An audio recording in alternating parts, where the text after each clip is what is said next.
Okay, we are back and we are here with our resident Swiftie.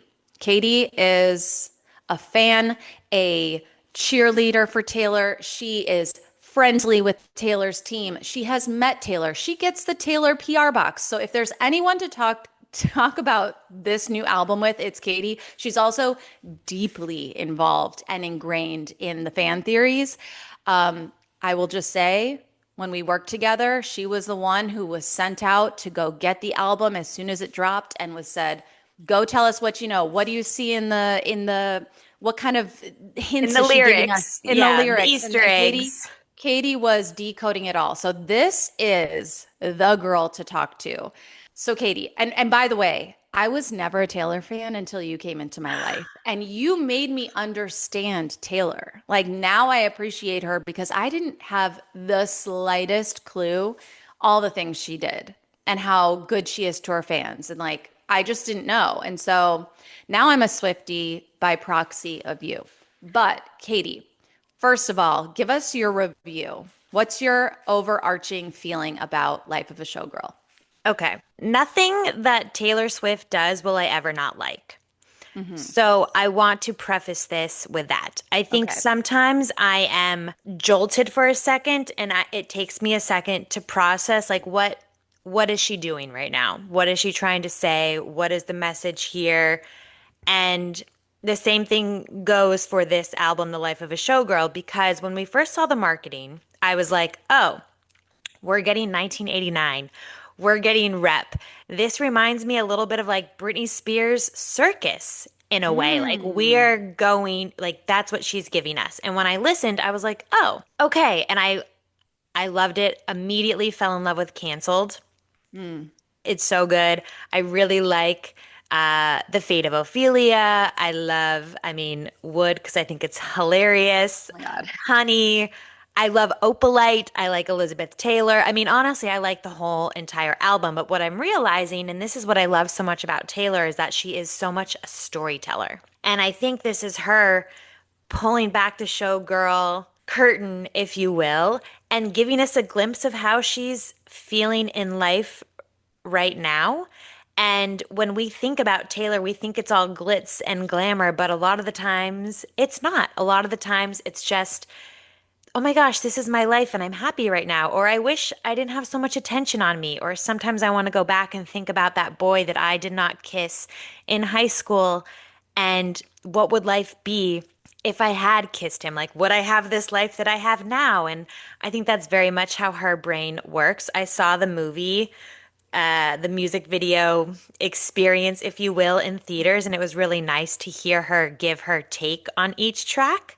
And it was really helpful to understand the album. It made me love it more. I think the music video for The Fate of Ophelia is 10 out of 10. I think between that and Look What You Made Me Do, those are the two best music videos of all time. So good. Wow. Yeah. I mean, Okay. the imagery, the magic, the art, like you, it radiates like you just can't take your eyes off the screen. Like that's how good it Mhm. is. I need to So, go see it. yeah. Have you seen the music video yet? Not yet. So I will. You got to I watch know. it. It's honestly, it's incredible. And I'm not just saying that as a Swiftie. I think anyone could respect the budget and the level of production and she wrote and directed it. It's so good. It's great. Okay. I want to first of all, I want to do some rapid fire theories that Oh, people have and see what you think about it. okay. But before I do, I'm curious if you had 3 minutes with Taylor right now and you Oh. could ask her one question to like clarify one thing about this album, what would you ask her? I think I would ask her in the moments of writing this, what did she want her fans to pick up on the most about what her life is like right now? Mhm. She is such a lyricist, and I think sometimes like she really loves and appreciates the life that she has and she loves her fans. But she, in one of the songs in Wish List, I think it is, she says, I want to go and I want to have a couple of kids, and when we tell you to leave us alone, you do. Yeah. And I think that's like a normal thing. And she gave an interview recently where she said, my greatest talent, like if I were to be a spy, is like going into places and leaving them. Because there's some Mm. days where she just like, I just can't. She's like, I just can't do it. And when she's on, she's so good at being on. But I'm just curious, like, was there anything that you thought, fans were going to take the wrong way? Or are you saying this because you want us to give you more space? Okay, that's a good You know, okay, and that's a good thing to get clarity on. yeah, and I love that she loves Elizabeth Taylor so much. When you look at Reputation, there's a lyric on the album that she's like, Burton to this Taylor. And then this time she has a whole track called Elizabeth Taylor. And I think she is very much intrigued by like fame and what it can do for a person. And she really thought like, I'm not meant to find a forever love. And I Mm, think that's very clear until she found Travis. And, she's like, there's a whole lyric about your friends say when you know, and when you don't, you don't. And I think, when you're a single person looking for love, that's such an annoying cliche thing to hear. But then yeah, when you actually find it, you're like, oh, I yes, get it. I get Yeah. it. And now I see why everyone says that cliche when you know thing. And it's a feeling that you get when you find your person. And I think we've talked about this before. It's so nice that she didn't settle ever. And I think Right. her views of love, I think I would want to ask her, like, you love love and you really thought it was red and then you thought it was golden. And now it's very clear, like, it's opalite. Hmm. And so just how her ideas and perceptions of love have evolved throughout the year. And like, what would you say to a single person now? You know? That's a great one. I like the thought that you could ask her, you've dated some, kissed some frogs. So, Hmm. like, what is the advice now that you found your man? Hmm. Okay, couple rapid fires. I want to know your take. Canceled. Do we think it is Taylor telling us that she is on good terms with Blake Lively? Yes, but I think it's Blake, but I also think it's Brittany Mahomes. Mm, And I think it's an all-encompassing thing of she values loyalty so much and she's not gonna just stop being friends with you because you were canceled. In hmm. fact, she's also been canceled. And there's a line in there about, you were essentially with me and you stuck with me during like that dark pre-reputation time in my life. And I think that's an ode to Blake. And then Mm, she sings about like, I like my friends dressed in Gucci. And there was some sporting event and Travis was there and Brittany was there and everyone was mad at Taylor because she felt like she was loving on Brittany too much, even though she said she was a Trump supporter. yeah. And I think for Taylor, and she said this in the movie, I am going to be your friend until you show me that I shouldn't be your friend. I'm not going to listen to the Mm, media. I'm not going to listen to other people's vibes or reasons why I shouldn't be your friend. Like I am very much going to take you at face value until you show me that that's not the right thing to do. And I so much appreciate that. I think in a time where like it's so easy to cancel people and to be like, ooh, you have a red scar on you right now, or you have the letter A. Like that's not how we should be. I think we need to like embrace people and we can yeah. have differences of opinions, but we still can like love on people and give second chances and see who they are and stick with them. Like that's Yeah. so important. Yeah, we don't Yeah. just write people off. Okay, next one. And this one is important because before this album came out, I remember saying, I think I said it to you, but I definitely said it to my old boss when we were talking about it. I wanted an X-rated album. I wanted to hear all the tea about her sex with Travis because you know that man is good in bed. Like you just know it. You Mm. know it. And you know that their sex is fire just by watching the way they move. And I was like, I don't want another kid album. I want the adult album and I want to know about their sex. So that brings me to Wood. Do you think the fan theories are that he has a 9-inch penis? Oh my God. Have you not heard that one? No. And I frankly don't want to know the size of Travis's Okay. wood. I don't Okay. want to know. I am so happy for her, and I am Yeah. so happy that she is so funny that she wrote this song. I think she's hilarious that and she says this in the movie too. She's like, it's all about superstition, you know? Like, don't step on the crack, you break your back. And then when you actually listen to the song, you're like, oh, wait, I think she's actually talking about how, like, she turned around in bed and maybe he, like, hit it from. Ah, I I think that's love how I it. took it.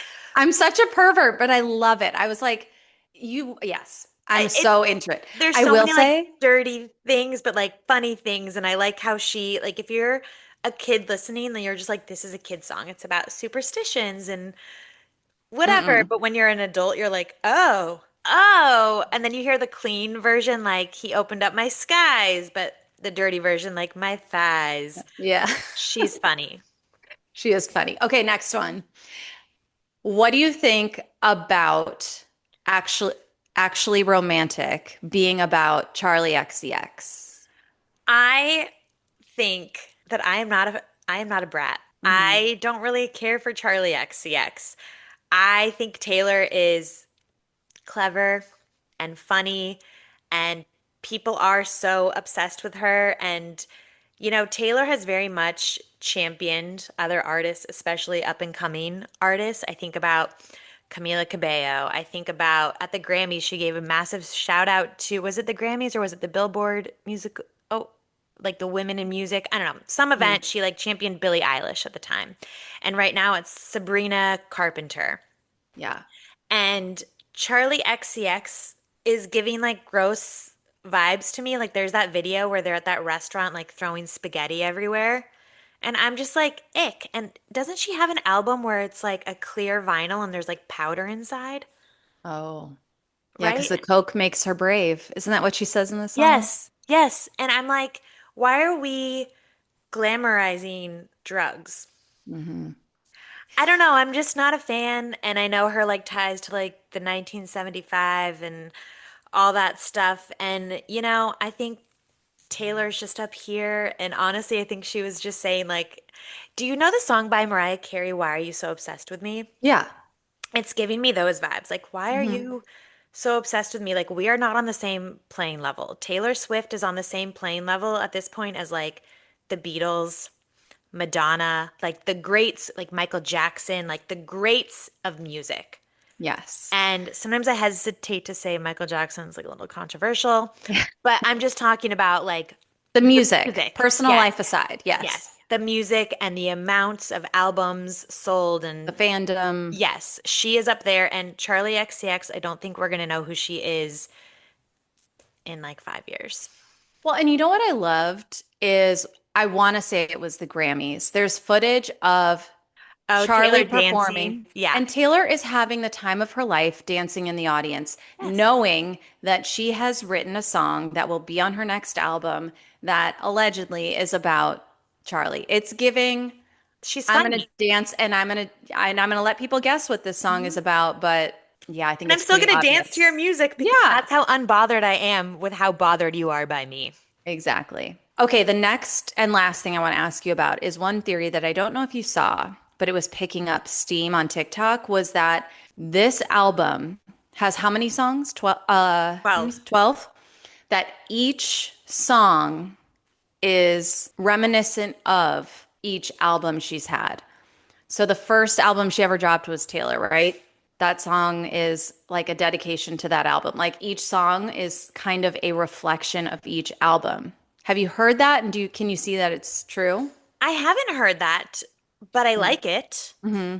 I I guess I would need to go and listen a little bit more to understand that. Yeah. I mean, it makes sense like each song kind of represents a different era. Yeah. I guess, but I also think this is like such a complete collection on its own of like her life like as a showgirl. Like here's my life behind the scenes. Mm-hmm. And like, I don't know, it's very much the thing I'm seeing the most right now is actually people saying like I can't relate to this album like I could in the past. Mm-hmm. And I think you can't relate because you're Not a not a showgirl. showgirl. Like Yeah. that is literally the whole point is that we have seen all these different eras and like, we're so grateful for Taylor for no one can write a song like her where you're like, "Oh my gosh, me too." Mm-hmm. I think that's why we love All Too Well so much because we're all like, the refrigerator light and dancing in the kitchen and then it all goes away and there's no more magic. Like, yes, you can all relate to that. But I also think you will be able to relate to it when you find your person and when Right. you are fully healed. The Eras tour in a lot of ways and like her finding Travis it all like her life all finally like came together and there wasn't as much like trauma and like PTSD and heartache and heartbreak. And that's really what this culminated to. And I think that's why I can relate to it a little bit because I'm like, you know what? I just want a couple kids in a basketball hoop I and I'm know. there too. And I grew up essentially with Taylor on the same life trajectory, and I found my person a little bit earlier than she did, but I'm also a little bit older than she is. And so every album I have been like, oh my God, I relate. I relate. I relate. I relate. And same thing, like I'm at the same point in life as Taylor right now. Hmm. And so I do appreciate it. And I appreciate that she gave us this glimpse behind the curtain at like her finding love. And we always wondered, like, is she going to want to be a mom? And I hate that that's even a question that we have to like think about or ask. But this very much solidified, she says, when I said I didn't want to get married or didn't believe in marriage, like that was a lie. Yeah. Because I think it is, you say that when you haven't found your person, like, I don't know if I want that. It's a defense mechanism. Yes. I Yeah. don't know. Yeah. I love her. I like it. I know. Yeah. Okay, I have one more thing, and this I won't even ask you about this one because she answered it for us. A lot of fans were theorizing that she was going to quit music, that this Oh was yeah. like her tying everything up in a bow now No. that she's found her man and she's getting married. And this morning, or Monday morning, she went on BBC and she said that's such an offensive question to ask. I'm marrying this person not because my end goal is to quit music and like settle down and be a housewife. I'm marrying him because he loves me. He loves my artistry. He supports me. He supports my artistry. And that's the partnership we have. So she confirmed for anyone worrying and theorizing she's done, worry not, fear not. She is very much still in. Also, you think she's not going to release a 13th album? Right. Get real, people. Get real. Even 13? I know. Yeah. That Hi. will Who would be, Sometimes I think that these, radio people want to ask a question and they don't want it to come off offensively, so they like place the blame on the fans like that. right. Yeah. But I did see that. I did Sure. see people theorizing that, Sh- actually. It is like she said, it's like, It's giving Watch What Happens Live when they ask fan questions, but you know it's allegedly. No, I believe it is producers saying, Dan in Ohio I wants to know. know, I and know. then you can release blame. But Yeah, anyway, that's all I know. alleged, but that's just what I think.